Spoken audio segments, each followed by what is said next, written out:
As of right now, though, we got Top 10 Tuesday. As we do every Tuesday, the 10 best teams in the NFL after week 6. Got to update the list. We have a new team popping up on here, which is always fun. Always fun. Number 10, the Atlanta Falcons. Not really, it's always hard to talk about teams after they just beat the Panthers because you don't really learn much about teams after they play the Panthers unless you lose. Because if you lose to the Panthers, then everyone finds out that you aren't very good. But that's not what happened to the Falcons. They went on the road, ran them out of the building. Kirk Cousins continues to make this offense better. Drake London continuing to have a career year. Kyle Pitts been a little bit more involved this week. Still pretty disappointing, though. Bijan Robinson, still one of the best running backs in the NFL. Offensive line is good. All those things. Still have questions about the defense. Got questions about the pass rush. Matthew Judon is your best pass rusher. It's not great. It's not great, but this offense is still talented. Kirk Cousins seems to look better every week, right? They're going to win games in this bad division. Okay, they beat Carolina on Sunday. They beat the Buccaneers the week prior, who were 4-2. Okay, I still have questions about the defense. That's why I didn't move them up this week. Making Andy Dalton look bad doesn't exactly move the needle for me. So, Atlanta Falcons at number 10. Number 9, the Buffalo Bills. Quarterbacks in the NFL. They're the most important thing. Okay, we all know that. Josh Allen is playing some of the best football of his career right now. Some of his numbers are down, but through 6 games, he's thrown 10 touchdowns, 0 interceptions. That's incredible for him. This is a big gunslinger. Okay, throw on the move, squeeze it into tight windows. Like that is who Josh Allen is. And, like I said, he's playing some of the best football of his career right now. The completion percentage is down. The yards are down a little bit, but the mistakes are gone. He hasn't thrown an interception yet this year. He's still making big plays with his legs. He closed the game out last night, running, scrambling on 3rd and 4 to pick up the first down that iced the game. And he's doing all this, playing some of the best football of his career with the worst receiving core that he's had. Okay, the issue with Buffalo, reason why I don't have them higher despite them being 4-2, don't trust that defense. They're banged up right now. I don't trust them. Okay, once they get healthy, you'll probably see them move up the list a little bit. Maybe they'll make some adjustments. But look, if the Jets, if their field goal kicker isn't 2 of 4 last night, then last night's game could have ended very differently than what it did. Number 8, the Chicago Bears. New team on the list this week, the Bears. Caleb Williams starting to figure it out. I remember in the offseason when I said he was going to be great, and people were like, that's crazy because he paints his nails. That's just absurd. He's had 4 straight games where he has played well. To be fair, the games that he's played well in have come against teams that aren't very good. The Colts, the Rams, the Panthers, and the Jaguars. Okay? Either way, he is clearly getting better. He's clearly improved so far from week 1 up until now, right? 4 passing touchdowns on Sunday against the Jaguars. I still have questions about Caleb Williams because his best games have come against defenses that haven't been very good. Okay? But there's no doubt in my mind that he's gotten better. We know that the Bears have one of the best defenses in the NFL. And if this offense continues to improve, then they're going to be one of, if not, let me almost said something crazy right there, and I stopped myself. But they will continue to be one of the better teams in the NFL. That whole NFC North division, they're all on my list.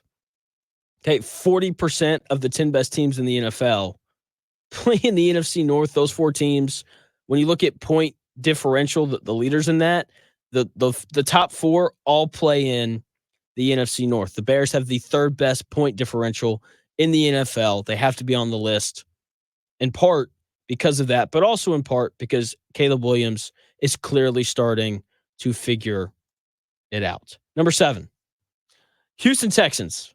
Okay, have them in the same spot as last week. They beat up on a bad Patriots team. Okay, we didn't learn anything about them. Okay, just like how when the Colts beat the Dolphins, other way around there. When the Colts beat the Dolphins on Sunday, Like, we aren't going to learn anything about the Colts because they're going to beat a bad Dolphins team. It's the same thing with the Texans. Like, they beat up on a bad Patriots team. We didn't learn anything about them. Nico Collins still out with the hamstring. Makes me a little more hesitant to rank them higher. He's their best receiver. Like, they're going to miss him. They didn't miss him on Sunday because, once again, they played the Patriots, who are awful. But they're about to enter the tougher part of their schedule. Like, their best wins haven't really been all that impressive. Okay, they beat the Colts in week 1, 29-27. They beat the Bears in week 2 before Caleb Williams kind of started to figure things out. And so, like, I still have questions about this Texans team. With that being said, I like their defense. I think their defense is good. D'Amico Ryans has done a good job coaching that side of the ball for them. They have a good pass rush. I like their secondary, and their linebackers play downhill. I just want to see them play well against better teams in the NFL. Number 6, I had to drop this team 2 spots. I had the Lions at number 4 last week, and I had to drop them despite, them running the Cowboys out of the building, which just brought a huge smile to my face. It's like, Jonathan, the Lions played arguably the most impressive game of the year on Sunday. Why lower them? Because losing Aiden Hutchinson for the rest of the year is a major blow. He was going to be the NFL Defensive Player of the Year. That's how well he was playing. He was absolutely dominant. He was leading the NFL in sacks with 7.5. The Lions as a team have 15 sacks on the year. Okay, Aiden Hutchinson was their pass rush. He had half of their sacks, which is nuts. And the issue is that the Lions didn't have really any depth behind him. Okay, and their secondary is young. It's getting better, but it's not the most reliable unit in the NFL. Right, so I just don't know if their secondary is going to make up for this now lack of a pass rush. This is still a good Lions team because of the explosive offense that they have. I want to know what they're going to do to generate a pass rush, though, before I rank them above some of these other teams that I have in front of them, right? Because if you can't protect your quarterback, and if you can't create pressure on the other team's quarterback, like, you're not going to win very many games. So the Lions have to figure that out. Just kind of, I'm assuming we're going to see some sort of trade where the Lions go out and get a pass rusher. Maybe it's Max Crosby from the Raiders. Maybe it's Hassan Reddick from the Jets. Who knows? But I'd be really surprised if we didn't see the Lions make some sort of move to add a pass rusher at some point this year. Number 5, the Washington Commanders. I didn't move them. I had them at 5 last week. They lost to the Ravens, who are, one of the 5 best teams in the NFL. I still like this Commanders team. They're still going to win the NFC East. Jane Daniels is still running an electric offense. They just ran into a better team. It's really that simple. Everything that we knew about the Commanders is still true. They have one of the best offenses in the NFL. Okay? Like, there's no way around that. Jane Daniels has to be the pick for Offensive Rookie of the Year as of right now. Like, he has to be. He's been nothing short of incredible this year. Okay? They're well coached. Cliff Kingsbury's doing a great job with the offense. On the defensive side of the ball, Dan Quinn is doing a good job, but they just lack talent on defense. And I think that's what we saw against the Ravens on Sunday. Okay? They're coached well, but on defense especially, they just lack some talent. And until that gets addressed, it's just going to be tough for them to compete with teams that are playing with Super Bowl in mind, like the Ravens are currently doing. Number 4, the Green Bay Packers. When people discuss the Packers, they're going to talk about these young receivers. They're going to talk about Jordan Love. They're going to talk about Matt LaFleur. Ooh, he won games with Willis this year. Great coach, which is all true. They had a great offensive game on Sunday, scored 34 points, but their defense is just being kind of swept under the rug. Their defense has been one of the best in the NFL. They've forced a ton of turnovers. They've given up less than 20 points in 4 of their 6 games. Like, as fun as this offense is, right? Because Jordan Love is electric and he's fun and he's all these things. As good as this offense is, this defense is as reliable as they come. They generate a pass rush. They've got really good cover corners. I like their linebackers. Like, this is a very, very good defense. And that is why I have them as the fourth best team in the NFL. Okay. Number 3, the Minnesota Vikings. 5-0. They didn't play last week. The last time we saw Sam Darnold, he was in London. He was, not good. 14 to 31, 179 yards. He threw a pick, all those things. But Brian Flores is still there. The Vikings defense is still one of the best in the NFL. Okay. And even though Sam Darnold played bad the last time we saw him, they still figured out how to score 23 points. They can run the football. Their offensive line protects incredibly well. This is the best coaching job on both sides of the ball, Kevin O'Connell and Brian Flores, that we've seen. Like, this is a legitimately good football team. I had them ranked number 2 last week, but I had to drop them.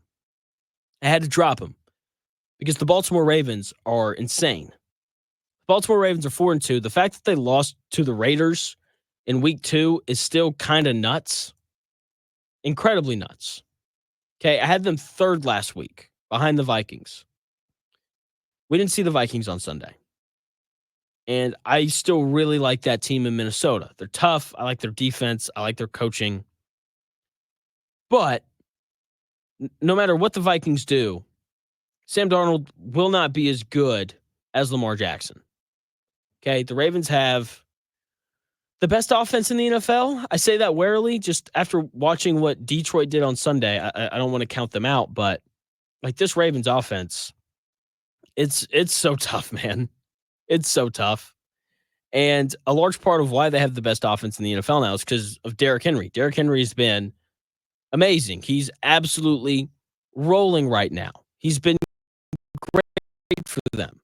Okay, there are some concerns for me with the Ravens on the defensive side of the ball, but I'm not going to freak out because Joe Burrow tore him up 2 weeks ago, and I'm not going to freak out because the Commanders, who also have an awesome offense, I'm not going to freak out because the Commanders had success against them either. Like, good offenses are going to figure out ways to score points. Honestly, the fact that the Ravens held the Commanders to 23 is honestly good because of the way that this Commanders offense was rolling. The Ravens, I don't want to get ahead of myself. Okay, a lot of people got ahead of themselves last year, took the Ravens to beat the Chiefs, and obviously that didn't happen in what was at that point the most important game of the Ravens season. And so I'm going to leave them at 2, and I'm going to leave Kansas City at 1 for right now. Chiefs, they're 5-0. They have the best quarterback in the NFL, and he's paired with one of the best coaches in the NFL. I mean, like, I just, like, how do you pick against them? How do you say anyone else is better than they are, right? When we know what they have at quarterback, when we know what they have, as the head coach, when we know who their play caller is, when we've seen them do nothing but win repeatedly since Patrick Mahomes showed up. Okay, like this Chiefs team is really good, and like, the Rashee Rice injury sucks, but it's not going to slow them down. Okay, we're going to see a lot more Travis Kelce. We're going to see a lot more Noah Gray. They had this bye week this last week, so they can go in and they can tweak the offense the way that they need to. Kareem Hunt looks like he hasn't lost a step, even though Isaiah Pacheco's out. Like, they're going to be fine offensively. This Kansas City Chiefs defense continues to be one of the best in the NFL. Okay, like, this team has been incredibly not complete because the offense has been up and down, but defensively, they've been solid. Offensively, you just know that they're going to figure it out. This was the toughest week in terms of me putting this list together. Okay, teams are kind of starting to figure it out. Okay, I almost put the Jets in here, even though I don't think that they're very good. They're like probably 14th. Like, if they'd won last night, they probably would have snuck in. I almost put the Seahawks in, but they've kind of regressed. They've lost 3 in a row after starting 3-0. Almost put the 49ers in here, but like, there's still no McCaffrey. Almost put the Chargers in here. I have a feeling that they're going to show back up here at some point, but NFL teams are starting to figure it out. Offenses are starting to score a little bit more. Cannot wait for the rest of the NFL season.